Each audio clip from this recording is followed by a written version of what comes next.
What's happening? Will Freeman, RevolutionaryLifestyleDesign.com, talking to you today about how to be happier by being more ethical, okay? Do unto others as you would wish done to you. That's the golden rule. I'm not talking about Christianity. I'm talking about across all religion, all belief systems, every country. People try to aspire to that rule, every culture.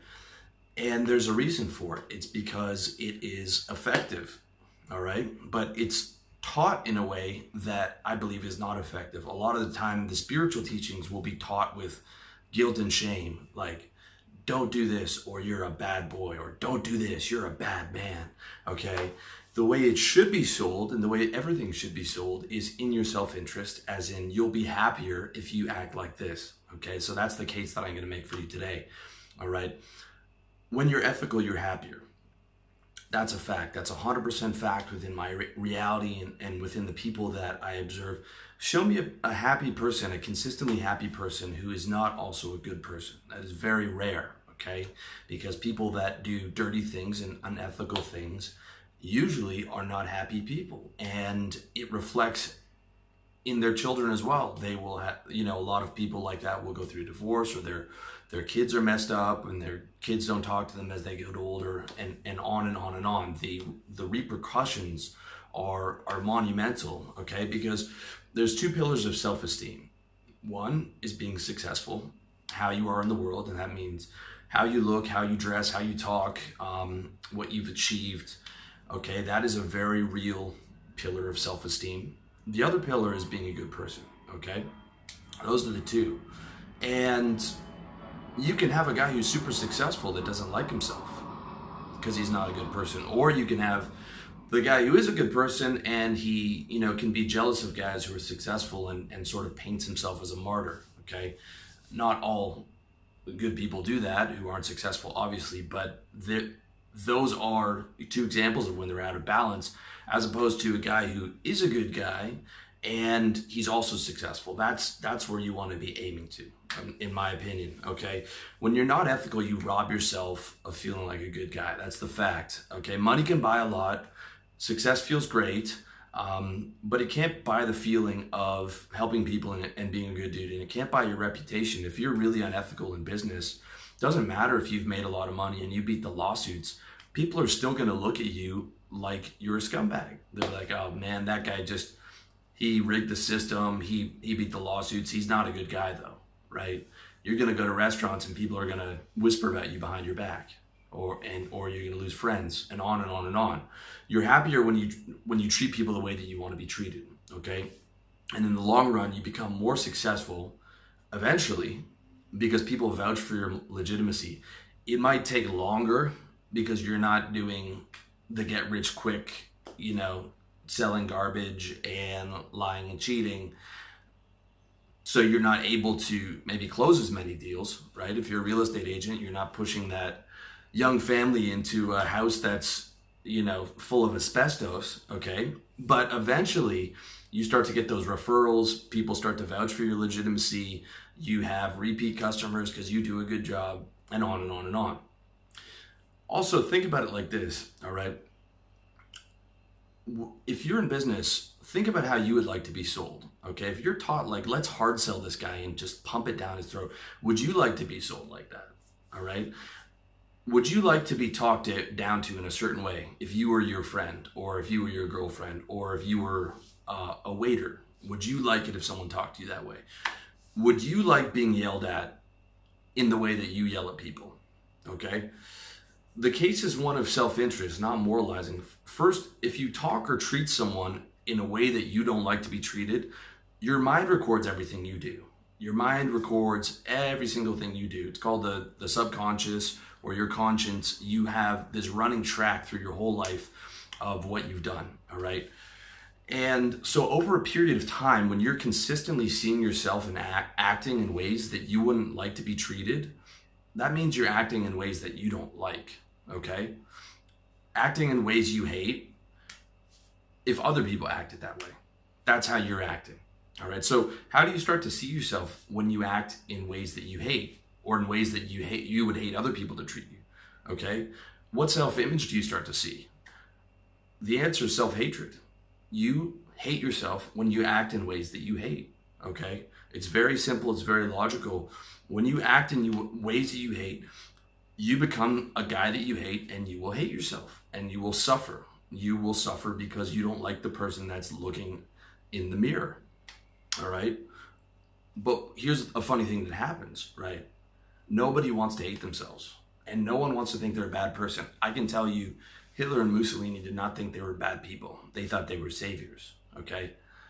No one wants to think they're a bad person. So what happens? You build up defenses and you build up armor, right? You shield yourself, you wall yourself off to the world, and then you project onto other people. You project the negativity onto other people, okay? So people get mad when they buy your scumbag crypto trading course or your scumbag Forex trading course that's going to make them $1 million, and then they don't make money. In fact, they lose money, like the vast majority of traders, okay? And you say, no, it's their fault. They're haters, they're jealous, they're negative. They didn't follow through, right? It's their fault. I did everything right. They didn't follow through, or whatever your explanation is, okay? When you do business and you cheat a supplier out of payment, right? He finishes the job for you. You pay him a third, or you pay him half, or you don't pay him at all. And your attitude is that of, you know, come sue me. You know he doesn't have the funds to do it, okay?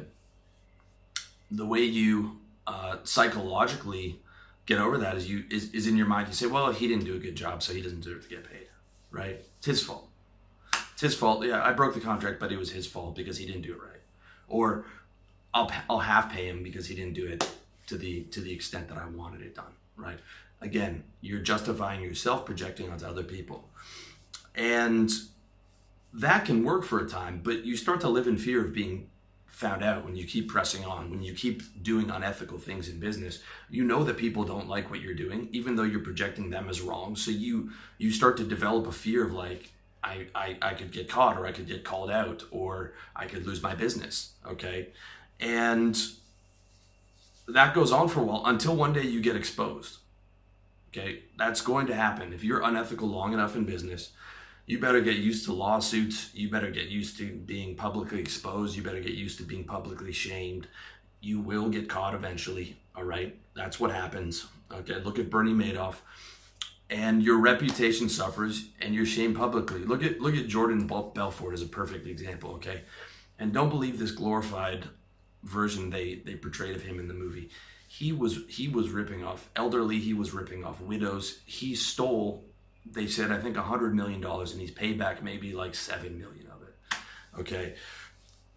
He took drugs to get through the day. He was making incredible money, but he took drugs every single day to the point where he couldn't even drive his car, right, without crashing it.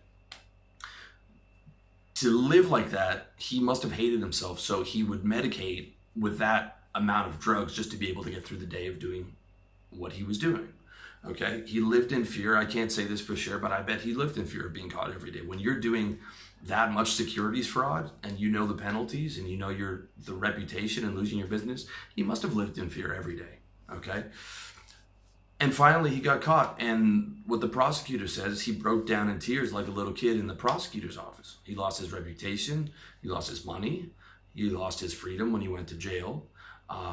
Millions of dollars were lost for his investors. He was shamed publicly and attacked, and he gets out of jail. He tries to salvage his reputation by going into personal development. And again, every interview this comes up, and every interview he's uncomfortable. He walked out of a few of these interviews. You know, he had to start going to Australia where the press was softer on him. Like, even now, he can't get that reputation back.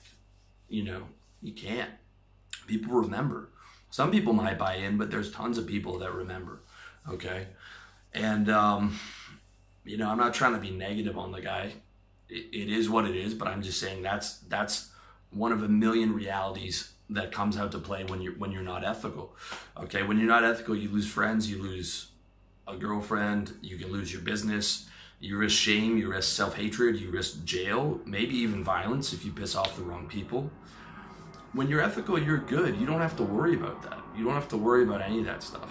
You don't have to remember all the lies you told to people, right? What did I tell this person? What did I tell that person? I worked with some guys in sales that would just rip their clients off, and they would get a call back from their client, right? They'd be like, "Yo, John, hold up, give me 10 minutes, stall for a second." So he would sit down, rush back over to his desk, get all his objections handled, and like he would do a deal with a client, and then he'd be sitting there in fear all day that the client would call him back and maybe get called out on it, right? I mean, that's no way to live for your quality of life, okay? It's just easier when you're ethical. You don't have things to worry about. You don't have to worry about your friends hating you or your girlfriend catching you cheating or your clients calling you out on something or getting the charge back for the bullshit, thing that you sold, okay? It's easier, and you get to feel good about yourself because you're not doing things that you hate.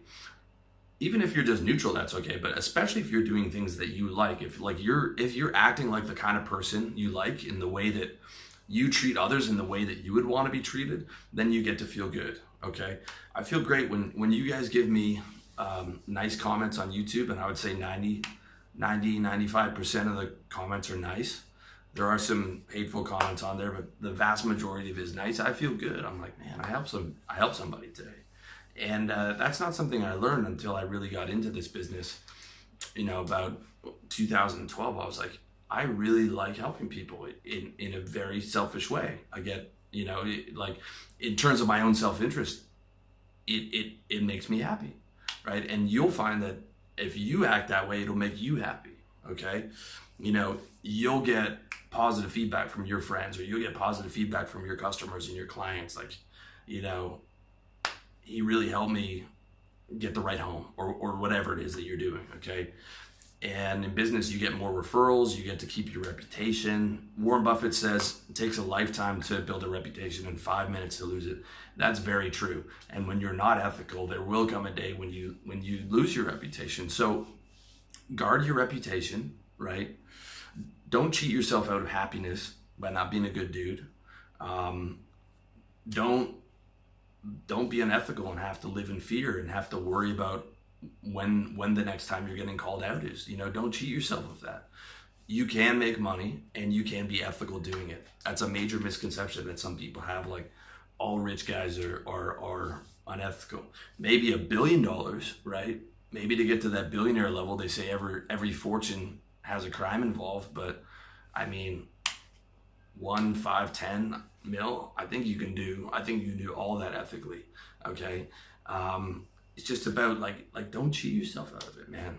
Like, you're just gonna be happier when you're ethical. You don't have to worry about stuff. You don't have to worry about your reputation, and you get to feel good. You get the 2 pillars of self-esteem. You get the self-respect or the success, and you get the self-image of feeling like you're a good guy. And the more good things you do, the better you feel about yourself, at least in my experience. So let me know what your experience is with that, and let me know if you have any questions or comments. Thank you for watching. Thank you for listening. Check me out, iTunes, Facebook, SoundCloud, revolutionarylifestyledesign.com. Check out my products. I'm everywhere, man. Thank you for watching.